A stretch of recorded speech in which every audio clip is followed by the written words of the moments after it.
அனைவருக்கும் வணக்கம். சற்று முன்பு தமிழக அரசு இன்று வெளியிட்டுள்ள 11 முக்கியமான அறிவிப்புகள் என்னென்ன என்பதை பற்றி தான் நம்ம இந்த வீடியோவில் பார்க்க போகிறோம்.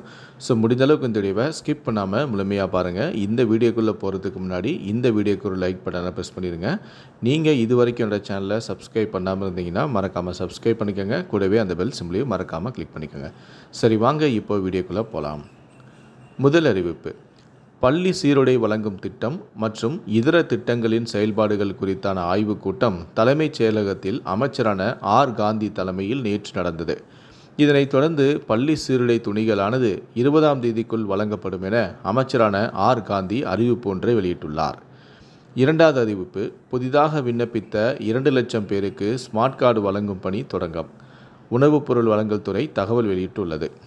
மூன்றாவது அறிவிப்பு: புதிய ஓட்டுநர் உரிமம் மற்றும் பழைய ஓட்டுநர் உரிமத்தை புதுப்பிப்பதற்கு மருத்துவ சான்று கட்டாயம் என தமிழ்நாடு போக்குவரத்து மற்றும் சாலை பாதுகாப்பு ஆணையர் உத்தரவிட்டுள்ளார். 40 வயதிற்கும் மேற்பட்டவர்கள் பதிவு பெற்ற மருத்துவரிடம் மருத்துவ சான்று பெற்ற பின்னரே புதிய ஓட்டுநர் உரிமம் பெறுவதற்கோ அல்லது பழைய ஓட்டுநர் உரிமத்தை புதுப்பிக்கவோ இயலும் எனவும் கூறப்பட்டுள்ளது.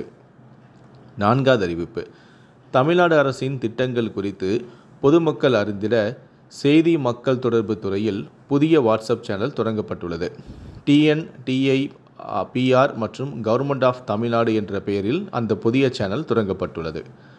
ஐந்தாவது அறிவிப்பு: புதிய பேருந்து பயண அட்டை வரும் வரை மாணவர்கள் சீருடை அணிந்து வந்தாலே இலவசமாக பயணம் செய்ய அனுமதிக்க நடவடிக்கை எடுக்கப்பட்டுள்ளது என அமைச்சரான சாசி சிவசங்கர் தெரிவித்துள்ளார்.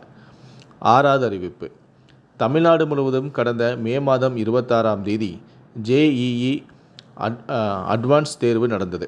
இந்த தேர்வை 1,80,000 பேர் எழுதினர். தேர்வு முடிவுகளானது நேற்று வெளியிடப்பட்டது. இந்த தேர்வில் 48,248 பேர் தேர்ச்சி பெற்றுள்ளனர்.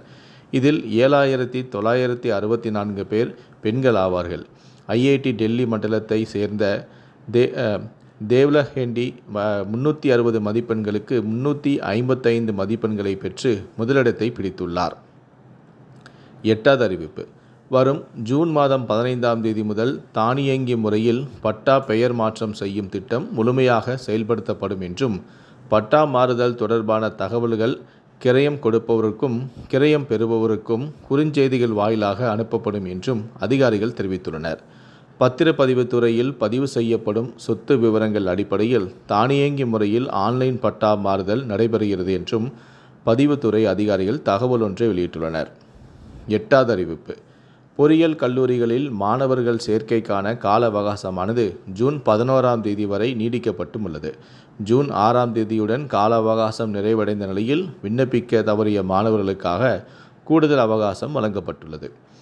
ஒன்பதாவது அறிவிப்பு: ஆசிரியர் பயிற்றுனர்களுக்கான பொது மாறுதல் கலந்தாய்வானது ஜூன் 14, 15ஆம் தேதிகளில் நடைபெறும் என பள்ளிக்கல்வித்துறை அறிவிப்பு ஒன்றை வெளியிட்டுள்ளது. 10வது அறிவிப்பு: விவசாயிகளுக்கு போதிய அளவில் நடப்பு பருவத்துக்கு தேவையான உரம் மற்றும் இடுபொருட்கள் போதிய அளவில் இருப்பு வைக்கப்பட்டுள்ளது என கூட்டுறவுத்துறை அமைச்சரான KR பெரியகருப்பன் தெரிவித்துள்ளார். கடைசியாக 11வது அறிவிப்பு: அரசு கலை அறிவியல் கல்லூரிகளில் இளங்கலை மாணவர் சேர்க்கைக்கான பொதுப்பிரிவு கலந்தாய்வானது நேற்று தொடங்கியது. தமிழ்நாட்டில் 169 அரசு கலை மற்றும் அறிவியல் கல்லூரிகள் இயங்கி வருகின்றன. வருகிற 15ஆம் தேதியுடன் முதற்கட்ட கலந்தாய்வு முடிவடையும். அதன் பின்னர் 2ஆம் கட்டம் கலந்தாய்வானது வரும் 24ஆம் தேதி முதல் 29ஆம் தேதி வரை நடைபெறும். முதலாம் ஆண்டு மாணவர்களுக்கான வகுப்புகள் ஜூலை மாதம் 3ஆம் தேதி தொடங்கும் என்பது குறிப்பிடத்தக்கது.